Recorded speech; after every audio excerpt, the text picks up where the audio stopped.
ఫైనల్గా నా channel monetization అయిపోయింది. మానిటైజేషన్ అయిపోగానే జనాలు అడిగే ఫస్ట్ క్వశ్చన్, మనీ ఎంత వచ్చింది? సో నాకు కూడా ఈ క్యూరియాసిటీ ఉండేది. కానీ వన్స్ నా ఛానల్ మానిటైజేషన్ అవ్వగానే నాకు ఒక పెద్ద షాక్ తగిలింది. అదే దానికన్నా ముందు అసలు నా ఛానల్ ఎలా మానిటైజేషన్ అయింది, అది కూడా ఒక్క వీడియోతో అనేది ఇప్పుడు మాట్లాడుకుందాం. నేను ఛానల్ స్టార్ట్ చేసినప్పుడే ఒక గోల్ పెట్టుకున్నా, 6 monthsలో మానిటైజేషన్ కంప్లీట్ చేయాలి అని. సో దానికి తగ్గట్టుగా నేను రెగ్యులర్గా వీడియోస్ అప్లోడ్ చేస్తూ ఉండేదాన్ని. తెలిసిందే కదా, అందరిలానే నేను కూడా వ్యూస్ దగ్గరే స్ట్రగుల్ అయినా. సో వ్యూస్ వచ్చినా రాకపోయినా నేను వీడియోస్ అప్లోడ్ చేస్తూ ఉండేదాన్ని. అలా అప్లోడ్ చేసిన వీడియోస్లో ప్రతి వీడియోకి మినిమం ఒక్క లైక్ అయినా ఉండేది. ఆ ఒక్క లైక్ నన్ను మోటివేట్ చేస్తూ నన్ను నేను అప్డేట్ చేసుకొని ఇంప్రూవ్ చేసుకొని కొత్తగా వీడియోస్ పెట్టేలాగా చేసింది. సో అలా పెట్టిన వీడియోస్లో నాది ఒక వీడియో క్లిక్ అయింది. అలా క్లిక్ అయిన వీడియోకి తెలిసిందే కదా, మానిటైజేషన్కి 1000 సబ్స్క్రైబర్స్ అండ్ 4000 వాచ్ అవర్స్ కావాలి అని. So most of the subscribers 850+ subscribers నాకు ఆ వీడియో నుంచే ఉన్నారు. అండ్ 4000 కాదు, 10,000+ వాచ్ అవర్సే ఉన్నాయి. అండ్ నేను రిమైనింగ్ పెట్టిన వీడియోస్కి రిమైనింగ్ సబ్స్క్రైబర్స్ షార్ట్స్ నుంచి వీడియోస్, వేరే వీడియోస్ నుంచి అలా వచ్చాయన్నమాట. సో అలా నా మానిటైజేషన్కి నేను ఎలిజిబుల్ అయినా. యాక్చువల్గా నాది హాఫ్ మానిటైజేషన్ 3 monthsలోనే అయిపోయింది. హాఫ్ మానిటైజేషన్ అంటే ఏంటి అంటే 500 subscribers plus 4000 watch hours. So ఇది నాకు తొందరగానే అయిపోయింది, కానీ రిమైనింగ్ సబ్స్క్రైబర్స్ రావడానికి నాకు కొంచెం టైం పట్టింది. ఎందుకు అంటే నేను ఆ టైంలో షార్ట్స్ మీద అంత ఫోకస్ చేయలేదు. సో వాచ్ అవర్స్ కావాలంటే లాంగ్ వీడియోస్, సబ్స్క్రైబర్స్ కావాలంటే షార్ట్ వీడియోస్. ఫర్ ఎగ్జాంపుల్ మా పాపది ఒక ఛానల్ ఉంది. ఆ ఛానల్లో ఒక్క షార్ట్ నుంచే 1000 సబ్స్క్రైబర్స్ వచ్చారు. సో షార్ట్స్ అనేవి చాలా ఇంపార్టెంట్ టు గెయిన్ సబ్స్క్రైబర్స్ అనమాట. సో ఓన్లీ లాంగ్ వీడియోసే కాదు, 2 లాంగ్ వీడియోస్ షార్ట్స్ 2 ప్యారలల్గా పెట్టుకుంటూ వెళ్ళినప్పుడే మన మానిటైజేషన్ ఈజీగా తొందరగా అయిపోతుంది. సో ఓన్లీ లాంగ్ వీడియోస్ పెట్టడం వల్ల నాకు ఒక పెద్ద ప్రాబ్లం అయింది. అదేంటి అంటే, మీకు ఇందాక చెప్తా అన్నా కదా నాకు మనీ ఎంత వచ్చింది అని. ఎంత వచ్చింది అంటే 0. ఎందుకు అంటే మానిటైజేషన్ కాకముందు ఉన్న వ్యూస్ అన్నీ కౌంట్ అవ్వవు.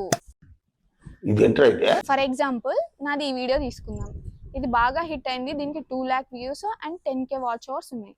సో ఇది ఒకవేళ 4000 వాచ్ అవర్స్ ఉన్నప్పుడే నాకు 1000 సబ్స్క్రైబర్స్ వచ్చుంటే దాని తర్వాత మానిటైజేషన్ అయ్యేది.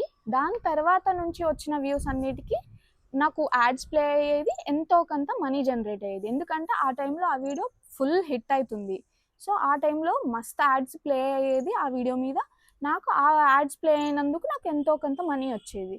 కానీ నాకు మానిటైజేషన్ సబ్స్క్రైబర్స్ రాకపోవడం వల్ల మానిటైజేషన్ కాకముందే నా వీడియో ఆల్మోస్ట్ హిట్ అయిపోయి 10K వాచ్ అవర్స్ రీచ్ అయ్యి మానిటైజేషన్ అయ్యేటప్పటికి నా వీడియో పర్ఫార్మెన్స్ అనేది తగ్గిపోయింది.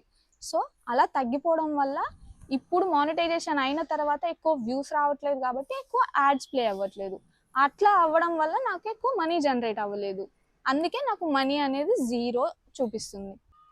సో మానిటైజేషన్ అయినాక మనకు వచ్చే వ్యూస్ మీద కొన్ని యాడ్స్ ప్లే అవుతాయి. ఆ యాడ్స్ ప్లే అయినందుకు ఒక థ్రెష్ హోల్డ్ అనేది ఉంటుంది. ఇది $100 అని చెప్పేసి ఒక థ్రెష్ హోల్డ్ ఉంటుంది. ఆ థ్రెష్ హోల్డ్ మీట్ అయినప్పుడే మనకి మనీ అనేది ఫస్ట్ మనీ అనేది ఇస్తుంది అనమాట యూట్యూబ్. కానీ నాకు ఇది మానిటైజేషన్ అయ్యే ముందు నాకు ఈ మ్యాటర్ తెలీదు. మానిటైజేషన్ అయ్యే టైంలో నేను ఏం చేశానో తెలుసా, అందరిలాగే క్యూరియస్గా నాకు ఇన్ని వ్యూస్ ఉన్నాయి, సో ఈ వీడియోకి ఎంత మనీ వస్తాయి అని చెప్పేసి జెమినీని, ఏఐని అడగడం స్టార్ట్ చేసిన అనమాట. సో అదేమో ఇన్ని వ్యూస్కి ఇంత మనీ జనరేట్ అవుతుంది అని చెప్పేసి చెప్పింది. సో ఆ మనీతో ఇది కొనొచ్చు, అది కొనొచ్చు అని ఫుల్ ఇమాజినేషన్లో ఉండిపోయినా. కానీ రియాలిటీ ఏమైంది, బిస్కెట్ అయిపోయింది. సో అదన్నమాట. మానిటైజేషన్ కన్నా ముందు పెట్టిన వీడియోస్ అన్నీ వేస్ట్ అయినా అంటే వేస్ట్ కానే కాదు. ఎందుకు అంటే, ఫర్ ఎగ్జాంపుల్ ఈ మొక్కనే తీసుకోండి. ఇది నేను షాప్ నుంచి కొని, దీనికి ఎరువు తీసుకొని, పూలకుండి తీసుకొని వచ్చి నాటాను అంటేనే మానిటైజేషన్ వరకు తీసుకొచ్చాను అని అర్థం. సో మానిటైజేషన్ అయింది అంటే రీజనే ఆ ముందు పెట్టిన వీడియోస్ కదా. సో అవి ఎప్పటికీ వేస్ట్ కావు.